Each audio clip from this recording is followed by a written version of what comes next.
What's up? It's Richie here with Statify Football. This is your Week 6 college football previews for the noon games. There's only like 11 of them, so let's jump right in and get it done quick. First game, Utah State taking on LSU. Utah State, one of the better Mountain West teams. Really good quarterback in Jordan Love. But LSU has a Heisman candidate in quarterback Joe Burrow.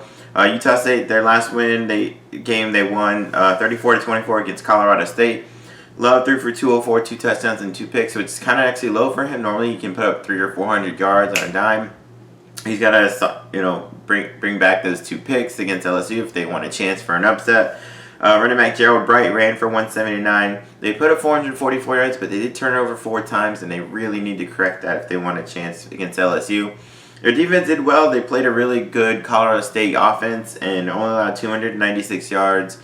They forced 3 turnovers. They had a fumble return for a touchdown and a kick return for a touchdown. So their offense is actually one of the most explosive in the country. And could give LSU fits, but I don't know. LSU's coming off a bye. Their last game was a 66-38 win over Vanderbilt. Burrow threw for 398, 6 touchdowns. Clyde Edwards-Helaire ran for 106 and a touchdown. Jamar Chase had 10 catches, 229, and 4 touchdown receptions. Their defense had 3 sacks, 2 turnovers, and a block punt return for touchdown. I think LSU should win this. It'll end up being, I think, looking pretty easy, but potential upset here, but LSU looks too good. All right, Oklahoma going to Kansas. Oklahoma is coming off a huge win over Texas Tech, 55-16. Jalen Hurts, Heisman candidate, 415 passing, 3 touchdowns, plus 70 rushing yards and a touchdown. They had 2 guys go over 100 receiving yards. CeeDee Lamb, 7 catches, 185, 3 touchdowns. Charleston Rambo, he only had 2 catches, but for 122 yards.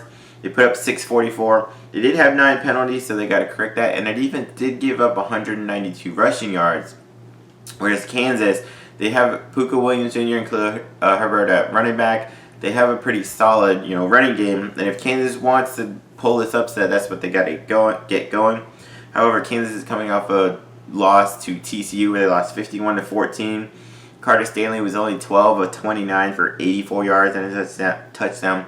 They only put up 159 yards of total offense, and their defense gave up 625 yards to a TCU offense. It's not that good. I mean, they're kind of weird. We don't know much about them, but they're not like those are numbers Oklahoma puts up. And lo and behold, they're playing Oklahoma, so I think Oklahoma blows them out. Kent State coming in against Wisconsin. Kent State, they're coming off a bye, but their last win was a 62-21 over Bowling Green. Dustin Crum, 26-31, 310, 3 touchdowns. They had 2 guys go over 100 rushing yards.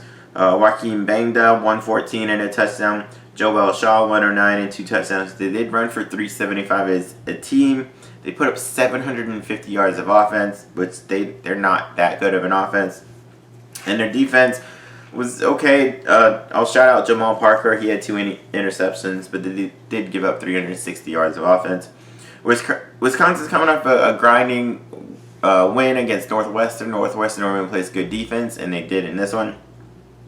Wisconsin, Jonathan Taylor, Heisman candidate. He did get it going a little bit, 119 rushing and a touchdown. However, the rest of their scores were by their defense for Wisconsin. The defense had 5 sacks, 3 turnovers, a fumble return for a touchdown, and an interception return for a touchdown. I think Wisconsin blows Kent State out here. Purdue and Penn State. Purdue, they were down big to Minnesota, and they came back and fought hard, but they lost 38-31. Elijah Sindelar, he came back a little bit and got hurt again. Jack Plummer was 245, 2 touchdowns, but did throw 2 picks. David Bell, 8 catches, 114. They put up 414 as a team, but they had the 2 turnovers. Their defense did have 4 sacks in that game, and but Penn State's been playing too well, and even if Sindelar comes back in this, I think Purdue's going to lose this one. Penn State, 59-0 over Maryland. Sean Clifford, 398 passing yards, 3 touchdowns and a pick. KJ Hamler, 6 catches, 108 and a touchdown. They put up 619.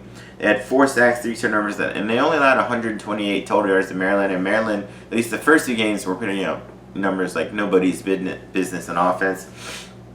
I think Penn State should win this one here against Purdue. All right, a really interesting noon matchup. Iowa and Michigan, both ranked teams from the Big Ten. Iowa's coming off a 48-3 win over Middle Tennessee State. Nate Stanley, 276, 2 touchdowns. Torrin Young ran for 131. They ran for 351 as a team. And they put up 644 yards. And their defense only gave up 216 yards to a Middle Tennessee State team that a lot of people don't know about, but they usually have a pretty potent offense. So it's actually a pretty decent day's work for the defense. Whereas Michigan's coming off a 52-0 win over Rutgers. Shea Patterson was 276, 1 touchdown, 1 pick. But he did add 3 rushing touchdowns. And their defense only gave up 152 yards themselves, but Rutgers sucks. And Iowa, I think Iowa's going to win. They could blow them out because we've shown that Michigan can't stop the run, right? Army ran all over them. Wisconsin ran all over them. And Iowa put up 351 rushing yards. I'm going to go Iowa in this. Maybe it's close. I kind of think Iowa might win big because Michigan fucking blows, but I'll go Iowa either way. All right, USF and UConn. I have no idea what the hell to think about this game. USF, they lost 48-21 to SMU. Now SMU is 5-0 and ranked now. They started quarterback Jordan McLeod. He was 8 of 19, 66 yards, 2 picks. They had their chances early to get it going, and then once they went down, it kind of snowballed away from them. But they brought in Blake Barnett as the backup, who passed for 222 and 3 touchdowns to make it. It was already, they were already done by that point, already lost. They only ran for 54 yards as a team. The defense did force 2 turnovers. However, UConn's coming off a blowout loss to UCF, 56-21.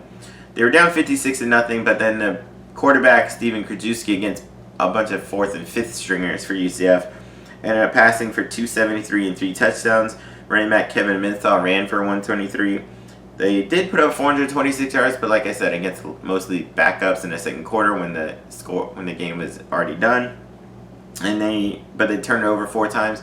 This is why I don't know this. This is like, so the UConn quarterback that played didn't start. And then he's the backup that played well. And then the USF quarterback who started the season as a backup. And the backup, who was the starter in the beginning of the season, came in and put up decent numbers. It's like basically a whole bunch of backups versus backups. And I'm going to go USF here because USF isn't that great, but UConn also isn't that great. In South Florida, maybe you can get Jordan Cronkrite going at running back. If USF loses to UConn, then Charlie Strong needs to get out of here. He already needs to get fired anyway, but he needs to go. I'll go USF. All right, TCU, Iowa State. Potential shootout here. TCU beat Kansas 51-0. Max Duggan, 100 yards passing with 2 passing touchdowns. Darius Anderson ran for 115 and a touchdown. They ran for 319 as a team. They put up 625 yards of offense, and they had a punt return touchdown. Their defense only allowed 159 total yards to Kansas. However, they did have 10 penalties, so they need to, because Iowa State will make them pay if TCU backs themselves up or gives Iowa State some yardage that they didn't earn. Whereas Iowa State, they lost in a close game to Baylor, only 23-21. They were actually down 20-0 going into the fourth quarter, and Iowa State scored 21 points to take a 21-20 lead late, and then Baylor scored a field goal late to win. Brock Purdy, 342 passing, 2 touchdowns and a pick. They only ran for 63 yards, so they got to get that going. They did turn over twice. Their defense had 3 sacks. I think this should be a pretty even game. I'm kind of leaning TCU right now, but this should be pretty good and a bit of a shootout. Oklahoma State and Texas Tech.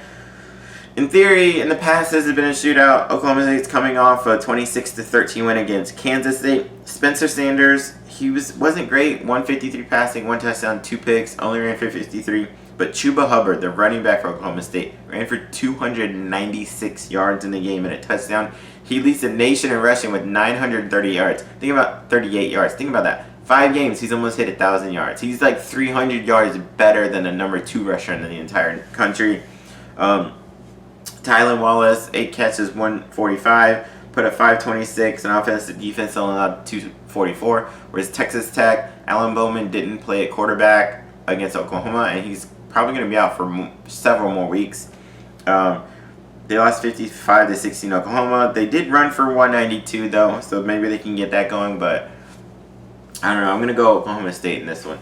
Maryland and Rutgers. Maryland's both got shut out last week Maryland and Rutgers did. Maryland lost 59-0 to Penn State. Two quarterbacks combined for 11 of 24 for 68 yards, 2 interceptions. They only had 128 total yards. They turned it over 3 times. Their defense gave up 619. Whereas Rutgers lost 52-0 to Michigan, and they only had 152 yards of offense and didn't do a damn thing. I'll go Maryland though in this one. Maryland at least showed they can move a little bit. Rutgers ain't done shit all year. They've already been shut out twice, and they suck. So Maryland wins. All right, Tulane and Army, two basically kind of option teams here. Tulane had a bye, but they had an incredible comeback win a couple weeks ago against Houston, where they were down like 28-7 at one point, and then they hit a fake kneel down at the end, and then a winning touchdown with 3 seconds left to win 38-31. McMillan, he only was 7 of 20, but for 186 yards and 3 touchdowns. Darius Bradwell ran for 113. They ran for 325 as a team. Jalen McCluskey, a transfer from Oklahoma State, had 4 catches, 120, and 2 touchdowns. They put up 511 on offense. Their defense had 3 sacks, but they gave up 533 to a good Houston offense then. Whereas Army is also coming off a bye. Their last win was 52-21 over Morgan State. Connor Slumka ran for 110 and a touchdown. They ran for 403 rushing yards. Both teams are in the top 10 nationally in rushing yards per game. Their defense did give up 308 yards, but they caused 4 turnovers. This should be a pretty even team. Both teams are good. Army's had 10 or more wins each of the last 2 years. Tulane's made a bowl game last year and started off well. Both teams are 3-1. I'm going to edge Tulane here, but this actually should be pretty close. It has the potential to be a shootout, but both teams are kind of option teams, so it's, there's not usually a lot of scoring with those running games, but it should at least be close. I'm thinking like 28-21 kind of game here, sort of, so I'm going to lean Tulane. All right, a really interesting ACC matchup here, Boston College and Louisville.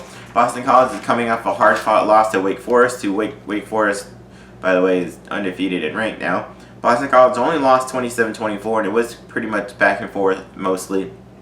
Anthony Brown, efficient, 21-29, 265, 2 touchdowns, but did throw 2 interceptions. A.J. Dillon, one of the best running backs in the country, did run for 159. They ran for 252 as a team, actually. They did put up 533 total yards, but they turned it over 3 times, which hurt them in a 3-point loss. Louisville's coming off a bye. Last game they lost to Florida State 35-24. They were actually down 21-0 after the first quarter, came back to go up 24-21, and then ended up losing. Malik Cunningham, 286, 2 touchdowns, and interception. Des Fitzpatrick, 7 catches, 133 and a touchdown. They put up 410. They had 2 turnovers. However, their defense gave up 522 yards. We're not sure if Juwan Pass is going to play this game, but it seems like Malik Cunningham can put up some numbers himself. This is a really even game. This will come down to the end. In my head, I kind of want to go Louisville, but I think I'll give Boston College here. All right, the final noon games, Eastern Michigan and Central Michigan. Eastern Michigan's coming off a bye. They beat 1AA Central Connecticut 34-29 off a miracle block punt at the end. They were down by a point, and then with like under 16 seconds left in the game, they blocked the punt, returned it for the winning touchdown. Mike Glass, though, passed for 279, 4 touchdowns, 2 picks. Kean Williams, 8 catches, 115, and 2 touchdowns. They only ran for 94 yards as a team.